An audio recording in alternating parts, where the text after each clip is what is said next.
You cannot fight an enemy you refuse to acknowledge.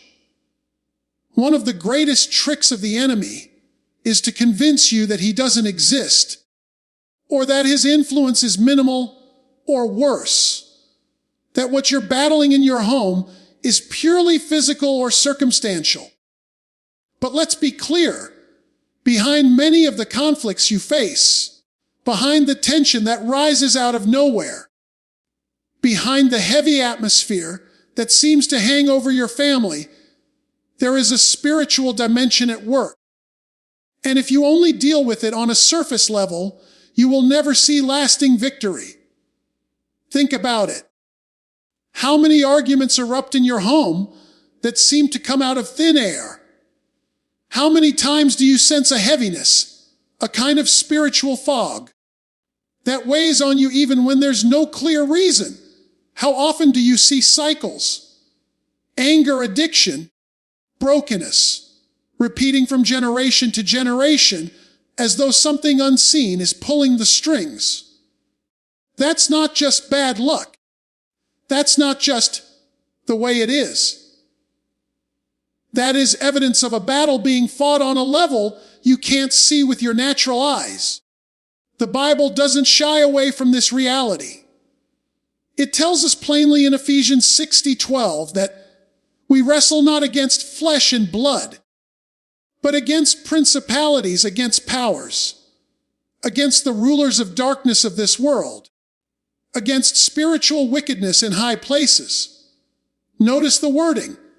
Your real fight is not against people. It's not your spouse, your child, your parents, or your boss. Flesh and blood are not the enemy. The real adversary is spiritual, and his tactics are deception, distraction, and division. If he can get you to believe that your fight is only horizontal, you'll spend all your energy battling people while ignoring the real enemy pulling the strings behind the curtain. And this is where awareness becomes so critical. Because once you recognize the battle, you begin to interpret what happens in your home differently. An argument isn't just an argument anymore.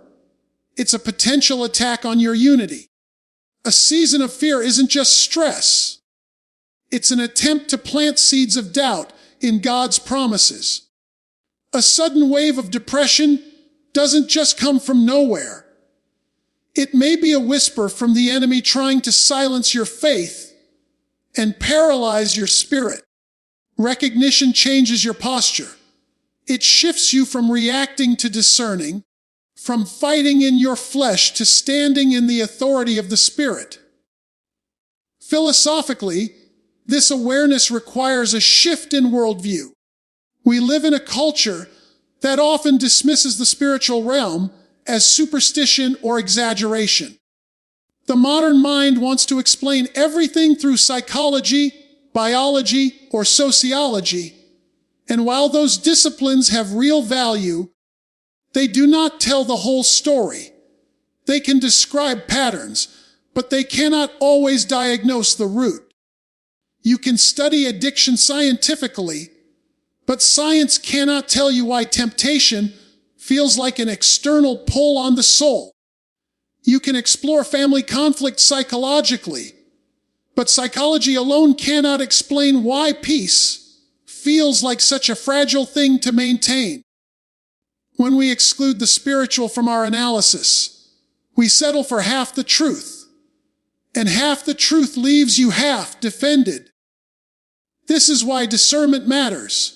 Discernment is the ability to see beneath the surface, to recognize when what looks ordinary is actually being fueled by something extraordinary. It's the wisdom to pause in the middle of chaos and ask, what's really happening here? Because if you never ask that question, you'll never position yourself to fight with the right weapons. You'll argue with your spouse when you should be rebuking the spirit of division. You'll worry over your finances when you should be declaring God's provision. You'll treat fear as a personality trait instead of confronting it as a spirit that must bow to the name of Jesus. Let me be clear. Recognizing the invisible battle doesn't mean you ignore the visible one. If your child is struggling with depression, they may need therapy, encouragement, and support. If your marriage is under strain, you may need counseling and communication. But if you never address the spiritual side, all your efforts will feel like patching a leaking roof while ignoring the storm that keeps pounding it. You must go deeper, or you will never break the cycle. So when you walk into your home, I challenge you to ask yourself, what spirit is operating here? Is it peace or chaos? Unity or division? Faith or fear? Because your home is not just where you live. It's where atmospheres are established. And atmospheres either invite God's presence or they create space for the enemy to thrive. The choice of which one reigns begins with your recognition. You cannot defeat what you refuse to discern. And once you discern it, you cannot ignore it. Because the moment you name the battle for what it is, you reclaim authority over your home. That is the first step in killing the demons that have tried to make your living room their playground.